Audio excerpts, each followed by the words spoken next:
Depictions of future cities often conjure up tropes of dystopia or cyberpunk, with densely populated high-rises or the oversaturated use of neon lights. This is no different when we view sea level rising, portraying imagery of submergence or ruins of our present city. Today, marine creatures are already directly affected by climate change, as many of us comfortably dwell in our cities, unaware and entertained by the figment imagery of the sea. However, the ocean is just at our doorstep, and the doorstep we build toward each decade remains vulnerable to the unpredictable century. Natural disasters have threatened Japan over its history, including acts of flooding or tsunamis. Unfortunate events such as these are remembered with the ceremony Toranagashi, the Flowing Lanterns Festival, as traditional Japanese beliefs state that humans come from water and their empty bodies after death will leave lost souls that are searching their way back to the spirit world. In Japanese folklore, there are figures that further depict this melancholic view with water, such as Amiona, the woman on the boat. Translated to rain woman, a term used today to refer to someone as unlucky, as they bring forth the rain wherever they go.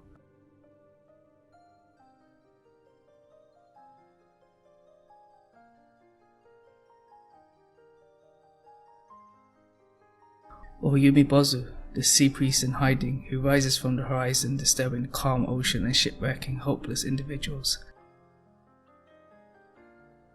If we continue to detach our buildings away from bodies of water, we will remain absent-minded on the threat of this powerful force of nature. Instead, could we adapt now by building a more resilient architecture, whilst events of typhoons, flooding and torrential rain become more relentless?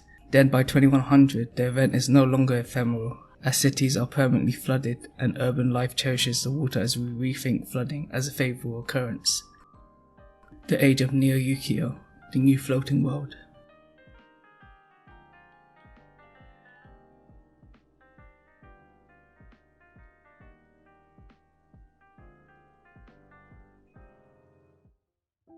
Japan lies in the North Pacific Ocean and falls vulnerable to the annual Pacific typhoon season.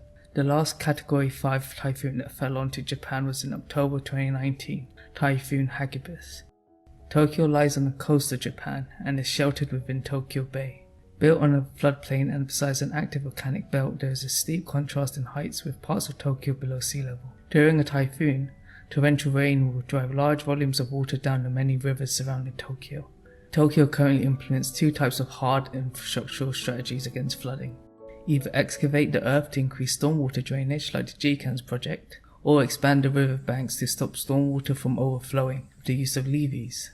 Contemporary solutions such as suds or sponge cities are successful. However, in Tokyo these solutions are not feasible, as the city is far too dense and the scale of the rivers are far too large. Edogawa is the fourth most populated ward in Tokyo with roughly 700,000 residents. And like the rest of Tokyo post-World War II, the city rebuilt itself quickly with sprawls of overground power lines and the concrete that eradicates the waterways. These changes to the topography now place Edogawa in danger, as the sewage systems cannot cope and stormwater cannot naturally drain. The last great flood in the Kanto region was responded with a 500-meter wide river. The river that was built to protect their present is now the current threat of our present, as this river sits alongside Edogawa city. Typhoons can evoke flooding from the rivers as the storm surges and torrential rain occurs. The aftermath may be a Venice-like scenario where there are minor disturbances to urbanity, or the flood may go further and prevent movement on the ground floor. The current worst-case scenario calculated by the local government is a flood up to 5 stories, and all these scenarios will take more than 2 weeks to fully drain.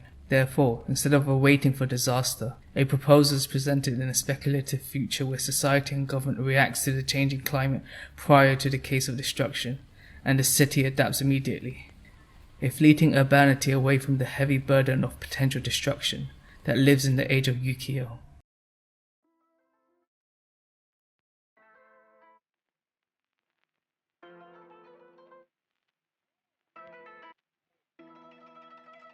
In the classic game of Snake, players maneuver to find food for points and try to survive for as long as possible. This game can be played with a computational script that randomly decides the movement of the snake with weights and biases, and the snake holds no memory or vision. This stochastic nature is powerful as it is repeated multiple times, evolving through the genetic algorithm. Adamant to protect urbanity as we know it, we are restrained to our current state, preventing an act of urban metamorphosis. Therefore, in the new age of Edogawa, The city will no longer wait for disaster as the boundaries are relieved and the city is intentionally flooded. Like with many other species, the sensing of our local environment enables us to adapt and survive. Treating each building independently will establish an emergent behavior for a complex system, as they each evaluate their own flood risk and react appropriately. They can either adapt by constructing floating structures, or retreat by plugging into a possible host. The ground floor can then be stripped as it is returned to nature. Current residential typologies on site include Danchi, post-war social housing in Tokyo that was built with a multitude of concrete. Taller buildings such as these can be retrofitted to host the retreating houses. Inspired by the Japanese metabolism movement, megastructures are formed to create artificial land that can host building units. The renewal and regeneration from metabolism rolls out the post-war ideologies. But in a post-flood scenario, the threat is recognized prior to disaster, so the new city can be built from the destruction of the old city, forming a circular economy. The design of a floating city starts with the formation of the aggregated masses. They are attached to the host and voxelized to establish the overarching superstructure. These voxels construct the boundaries of the system, a point cloud template.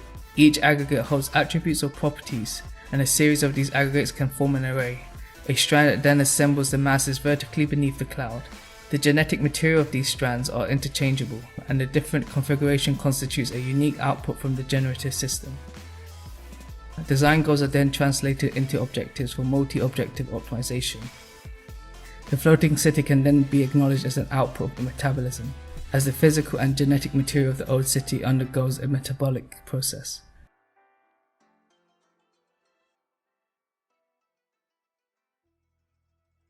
The accumulation of all these islands forms a decentralized city that is linked through the seawater or floating highways. At the heart of each city is a high-rise that connects the island to the old infrastructure, an ecosystem.